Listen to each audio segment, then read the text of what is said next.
You press the bottom one, just tap the baby. 4 hours on one of these with our insurance for next year. All right, everybody. My name is Brooke Keita. I'm a program coordinator here. Welcome everybody that's on our Zoom. We have some folks in person too. Welcome to our first event of Alzheimer's Awareness Month. November is Alzheimer's Awareness Month, and we have so many activities and programs planned throughout the entire month. For those of y'all in person, we have the whole sheet in front of y'all. So this is our first event, which is, of course, Making Sense of Sense. This is our first of 3 events that we have going on with Making Sense of Sense this month. So if you haven't registered already for the next 2, those are going to also be the next 2 Tuesdays. Be sure to register for those. Some housekeeping. For those of y'all that are on Zoom, your video calls muted the whole presentation. If you have any questions, you can type those into the chat box, and we'll read it out loud during the question and answer portion. If you attend all of our Making Sense of Sense presentations, then you get a complimentary copy of this workbook, which is like a financial workbook, and also a free consultation with a participating elder law attorney. So that is very exciting and an incentive to attend all of our events. Today, I would like to welcome our presenter, Ms. Kim Chapman. She herself was a caregiver and now uses her experiences and her skills to support and educate other caregivers. As a financial wellness director for Neighbors Federal Credit Union, Ms. Kim has led charge of NFCU's mission to provide financial education to the members of the communities that we serve. As a certified credit union financial counselor, she has over 26 years of experience in the financial field and has served in her current capacity for the past 7 years. She has successfully produced results as a loan analyst and underwriter and an account services officer. We have had Ms. Kim here now for a few presentations, and we always enjoy having her. So I'm very excited for her presentation today on the costs associated with the dementia diagnosis. I will pass it on over to you, Ms. Kim. Thank you. So hello to everyone that is here in the room in person, and definitely you those out there that are attending virtual. And as you said, my name is Kim Chapman, and this place, this association and organization is very, very near and dear to me. As you will probably hear me speak of my father many times throughout the presentation. He suffered from dementia, he had Parkinson's, and I tell you, this place was definitely a godsend for me, just, you know, emotionally, physically, financially. They were just so much. And so it is really just my honor to be able to be here and just share a little bit of my knowledge and hope that, you know, someone may benefit from you. So the challenge that I have today is to talk about the costs associated with dementia. And I think I'll just kind of give a disclosure in that, of course, a lot of what you're going to see is just going to be very general because, of course, when we're talking about costs, there's a broad spectrum. Some of us will have insurance, some of us won't, will be Medicare, but this is more or less to give you an idea of what type of costs or expenses are going to be associated when you have the diagnosis. And as Ms. Brooke mentioned, if you have any questions, definitely put them in the chat box. And then at the end, I'll allow a little time for that. So we can go ahead and get started.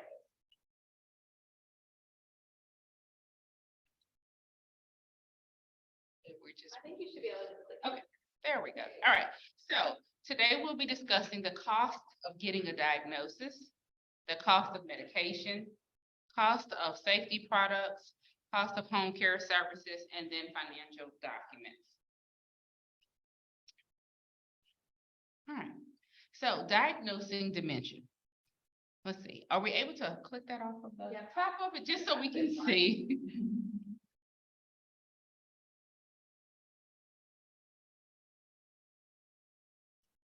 There we go, thank you. So basically, who can diagnose dementia? So visiting, and maybe what I'll do is I'll actually get this, and it may be a little bit easier for me to see it from here than through the screen, because some of it, of course, is really, really good information. So visiting a primary care doctor is often the first step for people who are experiencing changes in thinking, movement, or behavior. However, neurologists who specialize in disorders of the brain and nervous system are often consulted to diagnose dementia.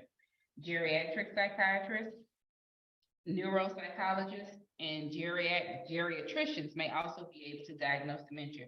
Your doctor can help you find a specialist. So let's talk about the cost associated with it. There's not really any one single test that an individual can take that will say you have dementia. So basically, tests recommended by your doctors are often based on your family medical history. Just like with any other illness, they want to know what are your genetics have? You know, what is your medical history? And then of course, what condition are you in? What are the symptoms that you're having? And I think that is extremely important when you're out in search trying to determine what is the problem, what is the illness, what is the ailment, that you actually do a diary. That was something I think in a previous seminar we talked about, being able to record everything, because I think no two circumstances are going to be alike, and being able to report to your physician what symptoms or what things are you experiencing, even if it seems so little and just nonchalant, sometimes it can make all the difference in the world, because so often, of course, it's misdiagnosed. So keeping a diary is very, very important. But just to give you in general, this was something that I found specific to Louisiana in terms of cost. And then we'll show you a breakdown. So the physician's exam, and that's just getting started. When we first realized something just may not be right, you're looking at $450. Then cognitive and neurologist tests start at $750. And of course, these tests are used to assess your thinking and physical functioning.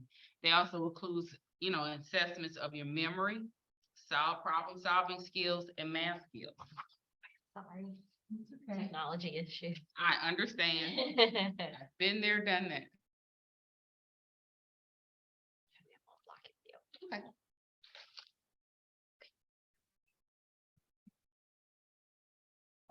Tests can involve brain scans, a brain MRI, a psychiatric evaluation, genetic testing, and blood testing. And this is specifically in Louisiana. If you've ever wondered, what am I paying for? What is insurance covering? This is literally a breakdown. And of course, it's showing your doctor visit. Just the provider fee is $187. I wanted to, if we had a room, I'd have a contest and guess, who would imagine that having your blood drawn only costs $16? It's just a small portion of what you're having done. Imaging, right? A routine EKG with interpretation. And then there are several labs for your blood count. And again, this is just a routine exam, having your lipids test, your cholesterol, and then maybe even a urine. And that's a breakdown of that 415. And I think, whether we're searching for a dementia diagnosis or anything else, I'll have to start with that physical exam just to see where we are.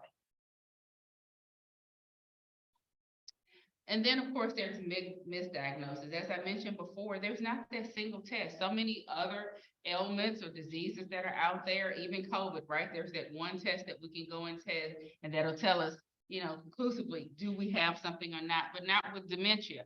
Usually 1 in 5 patients are misdiagnosed. And that in itself will create an expense, because of course you're in a hunt, you're in a search, what's wrong? And so you may have to go to several doctors. You may have to have several tests before you find it. If you're misdiagnosed, right, they say you have this particular ailment, and they may start a treatment. It may be weeks or even months before you realize this isn't working, this isn't it, we need to go back to the drawing board. So you have to be aware with that. But these are some common misdiagnoses for dementia. Depression, right? Something widely spread, and it's definitely a symptom of dementia, right? Nutritional deficiencies, the side effects of maybe another medication for another condition that you may have, or it could be emotional distress. But the key thing is that early detection means early treatment. And that's going to be with any ailment that you have. The sooner that you can have a diagnosis, then they can start treatment. And while there's no cure for dementia, treatment may slow the progression of it. Now I want to talk a little bit about medication. Like I said, unfortunately, at least at this point in time, there is not a cure, but there are medications that are available. So there are 3 different types that I want to talk about. The first one is going to be your over-the-counter drugs, the ones that you see on TV all the time, the commercials. I'm seriously myself considering Prevacin, right? It's like, I can't remember anything anymore. And there's brain boosters and other little things. And as you can see, these are really little cost, anywhere from maybe $30 up to maybe even $50 for a 30-day supply. And of course, they're really based on treating memory. But then we get into prescribed drugs, and please don't ask me to pronounce that word if anybody in here wants to take a chance. But anyway, let's see if we can try cholinol something inhibitor, but that's one drug. That's one drug that helps treat dementia, and they work by improving memory, controlling movement, improving muscle strength, and of course, believe it or not, it's also used to cure lice in their eggs. And there are 3 different versions of this particular medication, and maybe you're familiar with them. There's Aricept, Exelon, and Razidine. And I tell you, both of those names are familiar. As I mentioned before, my dad had dementia. I know that he's had, like, when I saw them, like, I know those names. He's had those. And then when we're talking about cost, again, there is a very wide spectrum of it, but as you can see, the brand name is the Aricept, which can be really costly. For a 30-day supply. You're in the $600, $700 range. Fortunately, there is a generic version of it, and then there's the generic version that's the discount. I'm hoping and praying that if I ever have to do these costs, that this is the area that I want to start with. So definitely, there is a wide spectrum of cost, anywhere, as you can see, from $12.76, but unfortunately, all the way up to $717. So again, for each of you individually, you would have to assess what you have available to you in terms of insurance, Medicare, and things of that nature. The next drug is the MNDA, and I even looked that was, and that word was even worse than the first one, so it's an antagonist. But it works by improving your awareness, your memory, and the ability to perform normal and daily functions. And of course, this is the drug name that it has, which is Namenda. And again, this is a cost analysis, again, for a 30-day supply. So as you can see, if you're going for the brand name, cost can be extremely expensive. So fortunately, I don't think there's generally a medication that comes in brand and generic where you're forced to take the brand name. So there are options that obviously can be cost saving for this, because again, you see almost a similar price range where, again, with maybe a prescription discount card, you can get a 30-day supply for as little as $12, $13. But again, that generic can cost you several $100s. And I do have a handout for this. I see some of you writing. And so I do have a handout that I'll be able to give to you. And even if you're virtual, you maybe want to stop by the center and you can pick this information up. Because I know sometimes I like to just sit and listen. Sometimes if I'm writing, I might miss something. So I just wanted to make sure you were aware of that. And then, of course, there are going to be additional symptoms and medication that's going to be associated with the diagnosis. As I mentioned before, sometimes it's just misdiagnosed as depression.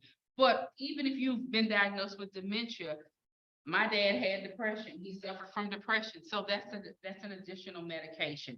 Anxiety is a different medication. Sometimes this disease will cause you to have a sleep disorder. So you may have a medication that's to treat that. Nausea, digestive system issues, maybe even loss of appetite. And of course, as we all get older, we all start to feel those general aches and pains. So while the first medications I showed you were specific to dementia, these are medicines that also may be used to treat those symptoms. Now I want to talk a little bit about home safety. And I think, well, I kind of stumbled over a lot of words with the medication. Definitely, I'm not a pharmacist, but I can talk a lot about home safety. That's where I can throw in a lot of my own personal experience. But on the left, you just see kind of a general idea, general list, where you want to go in and childproof your home. I mean, we can think back to, if we had kids of our own, or we were the aunt that got to babysit all the time, there was probably a time when you had to childproof your home. When you have a patient, a loved one that has dementia, it's the same process. You want to put tools in place to keep them safe from themselves. And so it could be locks and latches. We know that this is a disease where sometimes they wander.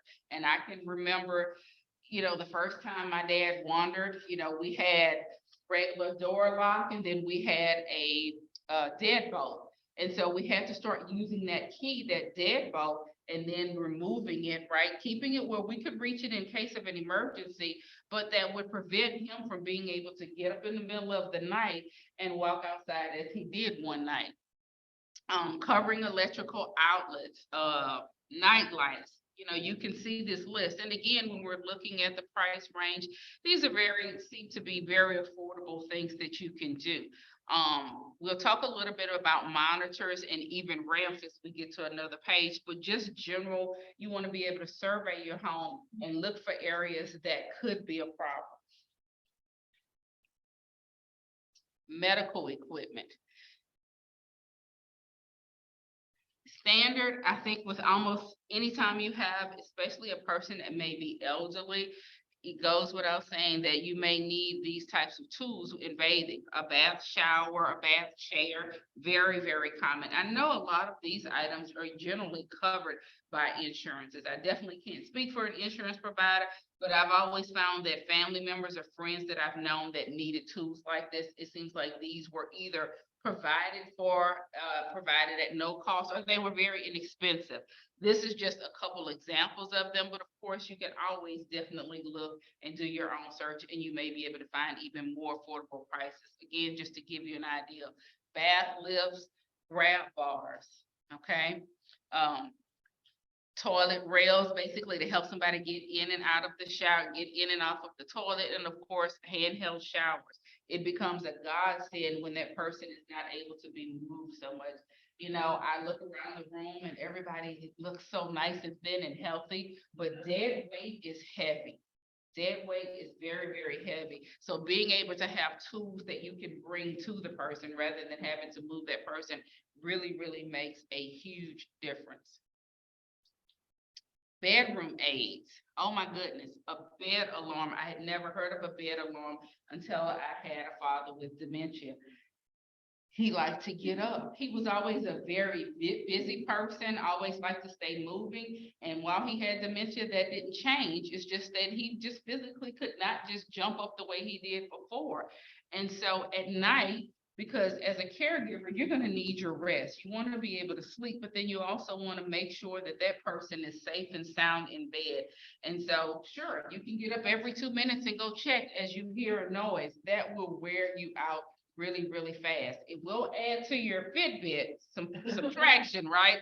But that's really not the best route. So there are things like bed alarms that, of course, you know, are safely tucked under the mattress. And then that when that individual moves or gets up, that's an alert to you. And it's really, really nice and loud to let you know that you need to check on that particular loved one. One of the things that I thought was the greatest thing since sliced bread was a monitor. Because sometimes if they wiggle just a little bit, the monitor would go off. And you could look on the camera and see, well, are they moving or did they just kind of shift from the left side to the right side? So monitors, bed rails to help keep them in position. And you know, there may come a time when you might actually need a hospital bed or even a mattress protector. But all of these are aids that you could, you know, you may expect for bedroom. Alarms and tracking devices. When my dad first was diagnosed with dementia, he was doing very well. He was able to take care of himself. He lived independently. You know, we were able to check in on him. And then as the disease progressed, things changed. And there was actually a point in time where he fell and broke his hip. And I remember the doctors or the medical staff saying he can no longer be left alone. That was frightening. It was really, really scary. Like, what do you mean? You know, he can't be left alone. Like, can I go to the restroom? Can I go lay down and take a nap? Can I go in the kitchen and leave him in the room? And I was just really, really anxious myself in terms of, you know, how am I going to handle this? I didn't realize that there were tools in place at that particular time that were going to aid me in being able to care for him 24 hours a day. Well, I could still do little things around the house. And so a chair alone was one of them.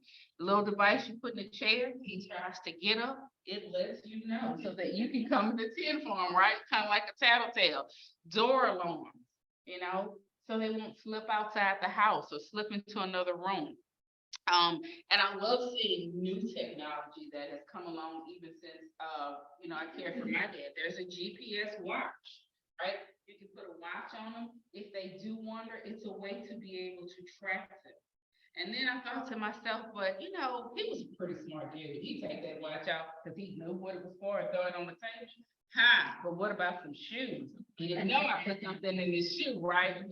So while it can be rather sometimes scary, it may give you a little anxiety, just trust that there are tools out there that can really smooth the process along to make it a little bit easier. And of course, I think we're all aware of tools like Life Alert. Um, I just want to share this story so that you won't make the same mistake.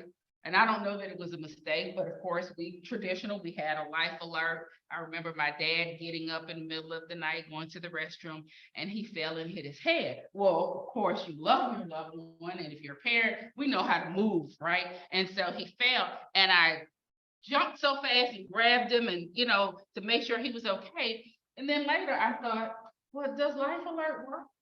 Like, could he have been able to press the button? And not that I would change what I've done, but just something that I never even thought about. Maybe I would have, checked with him, made sure he was okay, but then checked to see could he press the button? Because sometimes we get a false sense of security with these items. And so just something to even think about, maybe when you're checking them out, maybe, there's a difference between this life alert system and that one.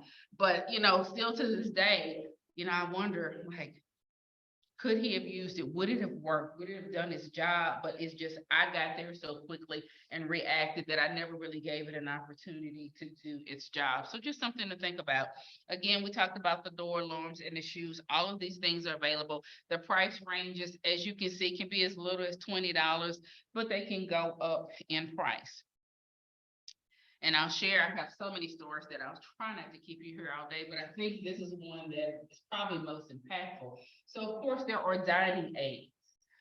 The little stainless steel plate, as they progress in the disease, sometimes their movements are not as steady as they want to be. And you would think something as easy as we do every day, just eating our food, it becomes difficult for them. So there are tools, forks, knives that are weighted that can help control their movements. And of course, we're all messy eaters. I never wear white if I'm gonna eat somewhere, right? So I'm going home, take this off and put on a dark colored shirt. But as you get older, definitely when you're suffering with movement, bibs really, really came in handy to be able to fix his breakfast in the morning, have him eat by himself, and then know that his shirt and his clothes would still be intact. Without that, we'd be doing a couple more wardrobe changes before we left. Now, this item here, I really want to call to your attention. Automatic stove oven control. It says $449. So here's my story. My dad always got up in the middle of the night. We had the cameras. And so one particular night, I thought I heard something. And so I got my little phone, looked on the camera. He was fake nestled in bed. And, something kept saying, no, Kim, get up, right? I feel like it was the Lord saying, get up. So I got up and I went to the kitchen and I checked the kitchen. He had gone in the kitchen, taken a hot pocket, put it in the oven, but turned on the stove. And as most older men do, they like to carry handkerchiefs and towels. Well, he had carried that towel with him and left that on the stove that was on. So I got in there just in the nick of time, really to be able to prevent a real tragedy. And so I said all of that to say, safety isn't really expensive, it's priceless. Because they didn't have that particular tool. I didn't even know that he could do something like that. Fortunately, we had, old fashioned stove. At night, we started taking the knobs off of it, but of course, everything is digital, right? So you don't have the option. You can't take the digital aspect out and put it in the cabinet till in the morning. And so while these tools might seem, let's see if I can get this straight. It may seem like a bit much. It's hard to think, what if I didn't listen to that voice that said, get up anyway? Because the camera said he was safe and sound in bed.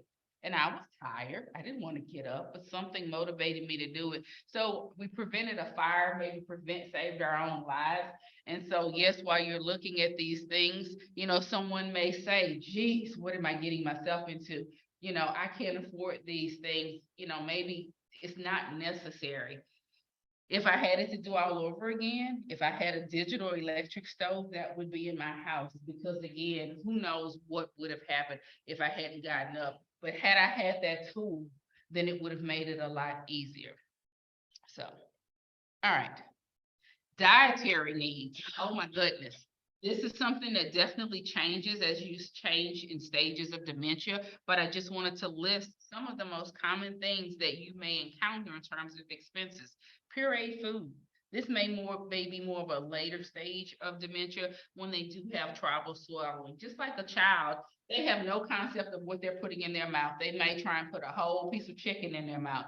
Same thing happens when they have dementia. They don't remember. They don't understand portion control. So there was a time that we did puree food. Now I bought a food processor and I did it myself because my dad's Cajun. You can't give him food out of a can or a box, right? He needs his Tony Sasseries. But puree foods, I think we're all very familiar with protein supplements like Ensure and Boost.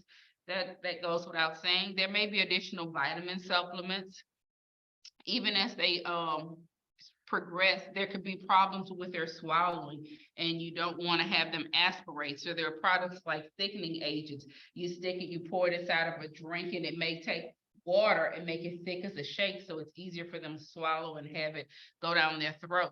And of course, it could be to the point to where you may have to get a caregiver, somebody that's actually having to feed them. I know in the late stage for my dad, I was actually having to feed him to make sure he ate sufficiently and to make sure he ate those controlled sizes, portions of food.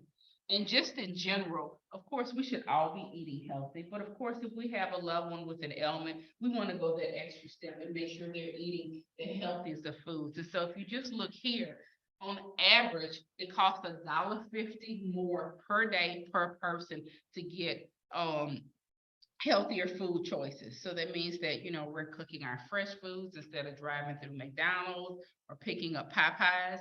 And then, of course, if you go with even a more expensive option like organic, it can be anywhere from 20 to 30 to 134% higher than what you normally buy. So just some things to be aware of.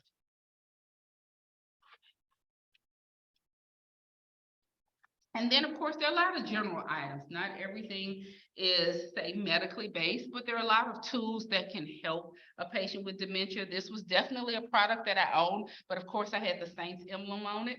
And it's a huge clock because, of course, memory is the issue here. And so it's a big clock that basically displays the day, the time, the hour, everything, because they do have a tendency to be mixed up in terms of their days and their nights.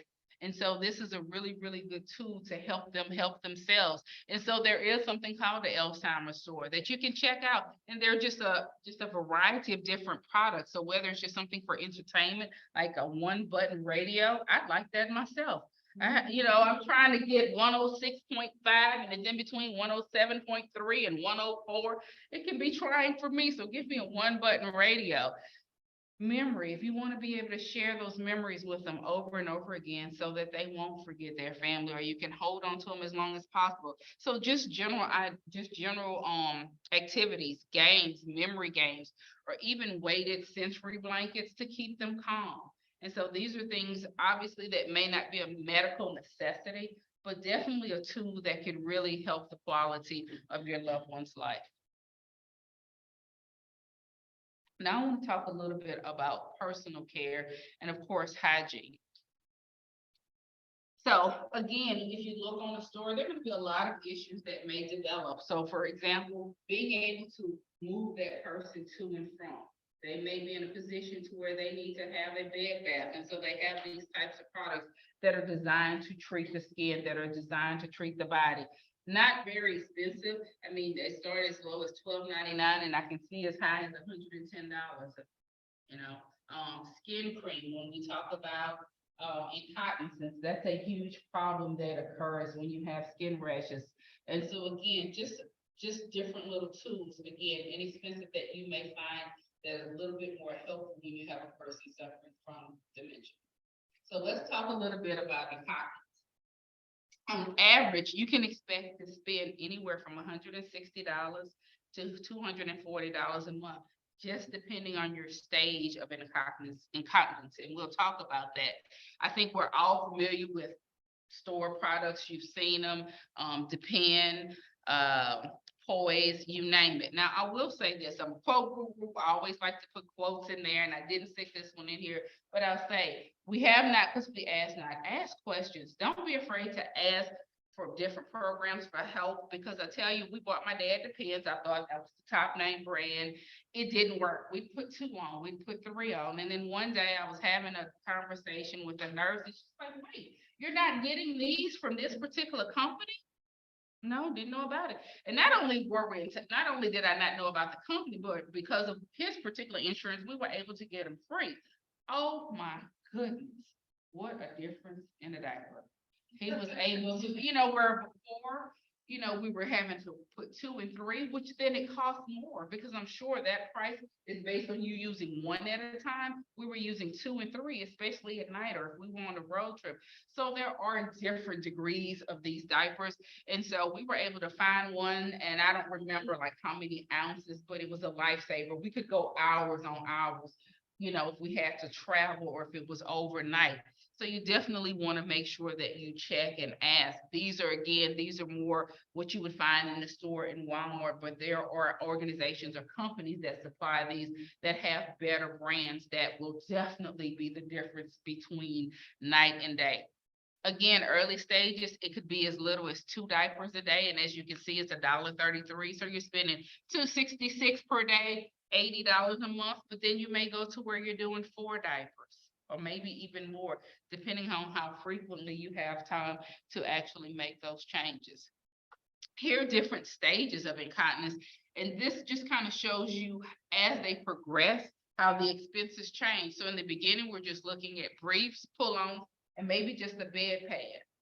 As they progress, we call it level 2. Now we're going to add to this. So you still have the briefs, the pull-ons, and the bed pads, but now we're going to add maybe those barrier creams and lotions that we talked about, right? Gloves, because now you're having to do it. Maybe it's progressed in terms of where the diaper may be more sore. You may have deeper issues. It happens. Linen, I can tell you, before we were able to find the diapers that worked for us, it was a daily job. I was changing sheets every day. And if you're changing sheets every day, you're washing every day. It even got to the point where I had a washing dryer, but started going to the laundromat because it seemed that it was so consistent that I was worried that eventually that smell would stay in our washing machine. And so you have laundry. And then, oh my goodness, I never appreciated a Walmart or a Dollar General grocery bag ever before in my life. Because again, where are you disposing these? You want to tie them up. You don't want to just throw a raw diaper in a trash can. And so while that was free, but there were times that even my $100 grocery bags, right? My free ones ran out, and sometimes I had to buy little small liners. And they seem really, really simple, inexpensive costs, but sometimes they can add up. And then, of course, you get to where they may have pressure ulcers, or they may start to get IUTs. UTIs, I'm saying the back, urinary tract infection. So again, depending on the different stage, these are additional expenses. So we just think of incontinence, we just think of the diapers themselves, but these are additional expenses that can be included as they progress. Life is definitely 10% of what happens to you and 90% of how you react, right? But in this situation, sometimes we have to laugh to keep from crying. I was definitely in that situation. So I thought I'd throw in just a little raw humor. As I was doing some research for this, I came across this, and I thought to myself, I could not share this with you. There are diaper companies that put on fashion shows. Voila. It's like, yes, 10% of what happens, but if you have to do it in style. I want the tie-dye. Right? You can actually do, just make the best of a worse situation if you have to. And again, they literally do fashion shows to do this. So like I said, sometimes you just have to chuckle to keep from crying. Now I want to talk a little bit about home care services, right? Sometimes that I think it's difficult to even avoid this. There's usually no way around it. Personal caregivers, usually anywhere from $16 to $28 an hour if you have to hire someone outside the home to provide care for your loved one. that range is based on a number of things. If you look here, it could be depending on what level of care do you need. Minimal care, that's gonna be 10 hours or less per week. Basic care, 20 hours or less. Daily care, that's gonna be 20 plus hours a week. And then, of course, full-time care basically may mean they need somebody around the clock. And then it also what's factored in is gonna be what types of tasks are they going to be doing? I remember in the beginning, it was just really somebody to make sure somebody was with him if he didn't fall. He was able to dress himself, took a little bit longer, able to feed himself, but we were worried about falls, things of that nature. As his dementia progressed, dressing him became an issue. We had to buy Velcro shoes. That didn't include that, but that's one of those expenses that you don't think about because being able to put on the shoe and tie it was a challenge. So we had to find Velcro shoes. Housekeeping, you didn't want him picking up the stuff that he dropped, and he tends to drop things a little bit more. So you may need somebody for housekeeping. Definitely reminding them to take medication. Just be grateful that they're willing to take it. Okay? Transportation. I work a full-time job, right? Can't always take off for those doctor's appointments. And as dementia progress, a lot of times they have more doctor's appointments. Toileting. And so there are a number of things that factor into whether you're going to be in the lower extreme of $16 an hour or the higher extreme in terms of $28. And it can change. You may start off like me, just needing very basic, just needing just that extra pair of eyes to watch him. But before it was over, I needed somebody to really fully help me support him, lift him, change him, do everything. Security cameras, protection for everybody. And I speak from experience. My dad actually got sick right before 2016, right before the flood. And then unfortunately his house flooded completely. And then he had to come and live with us. And so it wasn't until we were ready to rebuild his house and have him relocated home that we had this discussion about having aides. What's an aide? Who are these people? Where do they come from? What about these stories about elder abuse, right?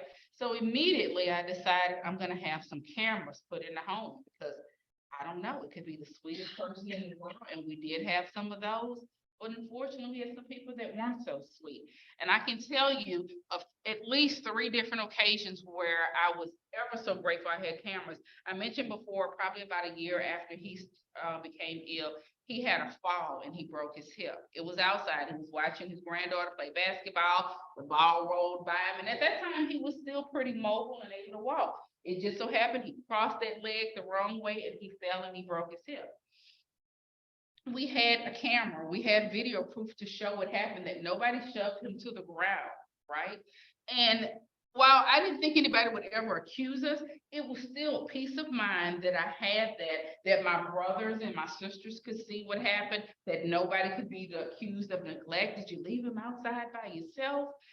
So it is really protection for yourself. And then there are those aides.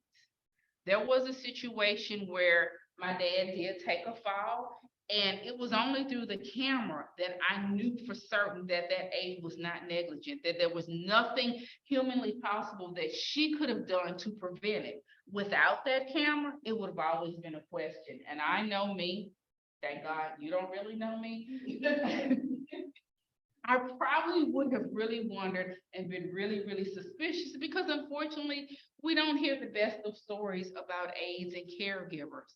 And so I probably, unless, I don't know, I just don't know that that person would have been able to convince me unequivocally that she had no negligence. And then, of course, there was a circumstance where there was negligence. Right? My dad was at a table. He was trying to get up. He kept trying to get up. The aide was sitting there. And when he finally thrust it up, he did it so hard that he fell. But I was able to see exactly what she was doing or what she was not doing. And we were able to go ahead and relieve her of her services. So again, not only does it protect your loved one, in terms of just making sure that they're safe, it protects you and everybody in that situation, because while yes, one person was negligent and we took the appropriate steps for that, the other one wasn't. But if I didn't have that camera, I probably would have had her hurt. Okay, So definitely, and I had a little, so the original cameras I bought was this nice little system similar to this. But there was a point in time when I needed to have one in his bedroom. The little baby monitor just wasn't doing it. I needed a wider angle. And literally, I did pay about $19 for it and it did the job. And so just to reiterate, I know that there's a huge variation in prices, but I found that in many cases, the little inexpensive one did the job and it really, really came in handy. Home care services. Again, this is based on Louisiana. If you're looking at in-home care, you're looking at about $2,500 a month. Of course, there are assisted living facilities. Those start at about $3,700 per month. And then, of course, nursing homes, they have a purpose. And sometimes our loved ones, that may be the best plan of action for them. And so semi-private rooms, as you can see, started around $4,200, and then a private room was $4,900.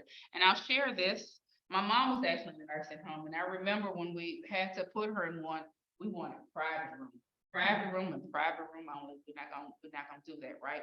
Then Katrina came and they had moved some people here from New Orleans temporarily. And they had to put, they asked this sweet little old lady in there. And she was just the sweetest little thing. And then I realized that's an extra pair of ears and eyes for my mom and a companion for my mom. But I wouldn't have known that because I was stuck on, we need a private room. So sometimes go into these things with an open mind, because I didn't have one at the time. Hospice care definitely varies depending on the stage of the person, how long they have to be in hospice, and you could look at the different prices. This was some information I just wanted to share. It says typically hospice is covered by Medicare and Medicaid, but just to be able to look at the prices, you have routine home care, and that's of course because hospice you can do at home. You can have providers come to you, or you can have hospice at a facility. And of course, if they're coming to you, it may be routine where they're just coming in daily, checking vitals, things of that nature. And so the prices may be as little as $199. The longer you have it, it seems as though, according to this, the prices kind of go down. But then they may progress to where they need continuous care, or they may progress to where that you have them actually having hospice at a facility. So in my dad's end of stage, end of life, he was actually at a facility because he needed that literally round the clock care. At some point in time, if you've not done any financial planning, any documents, it goes without saying. It's something that we all have to face. It's one of those things we don't like to do it unless it's required. But it's something that even as a young person, we should have a will. We should have these documents in place. But these are some that if you have not taken the time to put these in order, to have these documents done, it's very inexpensive, as you can see. Obviously, you can pay more depending on what service you use. There are services online where you can print these documents and take them, get notarized with an attorney, or you can go to the high power attorneys and just say, complete this in a hurry and at whatever price. But you want to have a durable power of attorney for your health. Basically, that gives whoever that loved ones, give them the power to make those decisions. Okay. A living will. What happens? Do you want to be on life support? Do not resuscitate. All very, very tough decisions, very, very tough conversations to have. But in terms of being able to put that person's wishes in writing, having a document, the expenses are not very, very high. They can be high, but as you can see, they're generally under $100. End of life costs for dementia costs far greater than other diseases. When I first read this, I had to think about it, and I had to really go back through my journey and think about it. Is that true? And it is, because the older they get, the more they progress in the disease, and they need more round the clock care. That in itself, having to make modifications for when they eat, how they eat. That's when a lot of the thickening agents came in terms of his drinks. Just more tools to keep that person comfortable. Maybe they were mobile before, but in the end stage, generally, they're not very mobile. And so being able to just do things like turning them so that they don't get bed sores, or just being able to, keep them comfortable, it does happen. As you can read here, it says the average total health cost for people with dementia in terms of end of life was $287,000, right, in their last 5 years. This was significantly higher than the cost for those who died of heart disease and other causes. So there is definitely a variation in that in terms of end of life care. And so my final thoughts are pray for the best, prepare for the worst, but definitely expect the unexpected. So many of the things that I experienced with my dad, I didn't expect. Like when my son called me in the middle of the night, Mom, they dad is outside. Like at 4 a.m. I didn't expect that. I didn't see the signs. I definitely didn't expect him to try and cook a hot pocket in the oven and leave his handkerchief on the stove, right? But fortunately, I was prayerful and we made it through. We took good care of him until his final days. I have no regrets, and I think that if he could speak, he'd say he had none. Now, forgive yourself for not knowing what you didn't know before you learned it. It is what it is. And of course, I thought I would share my memories. Thank you. That was very thorough. Thank you so much. I can tell how much time you took into that and remembering from your own experiences.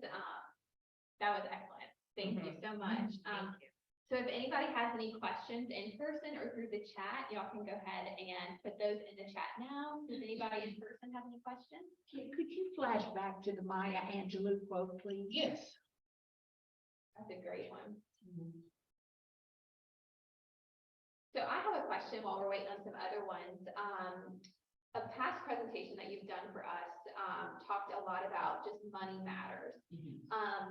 Let's say a person is starting out their dementia journey with their loved one, and they're seeing all of these costs of what to expect. What would you advise them as like their first steps to get prepared? To look at their budget, to see basically where are they financially, because there was such a variation in cost, and to look at, well, what financial resources do I have available? How much extra money can I put toward my loved one's care? And that way you can look at, okay, we're okay. I think I can handle this. But then if you're not, then you want to look at, let's make a plan for it, right? You should always have a budget or plan. And it may be, you know what, we're paying for 800 channels of cable and we don't even watch it too. And, find out where you can make those modifications now so that when you may get to a point to where you may need the more expensive things, you have the resources available. Or maybe if there's still not room in the budget, it gives you time to start looking at, well, what can I do? What will I do? Will I need to borrow from family and friends? Will I need to take a job? Do we need to downsize and sell our home and get into a smaller home? But if you start with a plan and looking at where you are financially, and then as it said, expect the unexpected, look at it from a worst case scenario, because we may be really good today, but what happens in 6 months? And unfortunately, with this disease, it could change overnight. My dad was fine before he fell and broke the hip. If I had had a plan, and I'm sure I did mentally, I was like, oh, we're good. But when he fell and broke the hip, and remember I told you, they said he can't be left alone anymore. That was really, really scary for me, not just emotionally, but, financially. What does that mean? Can we bring somebody in 24 hours a day? So just start with the budget and see where you are, and then move from there to see what changes and modifications you need to make as you anticipate what expenses could look like. Anybody else have any questions? It's very thorough, appreciate it. Now, you had a lock on the outside door. My husband locked our cat in one of the bedrooms. Couldn't get it out. We were out, the cat was in. He had locked himself in the bathroom, but I finally convinced him how to Do unlock it. So I taped all the doors where over the lock. You know, where there's a will, there's always a way to do it, and while there are products that you can buy, if tape works, you know, and sometimes that's what you start with. You start with, you know, your own tuition. What can I do to remedy this particular problem?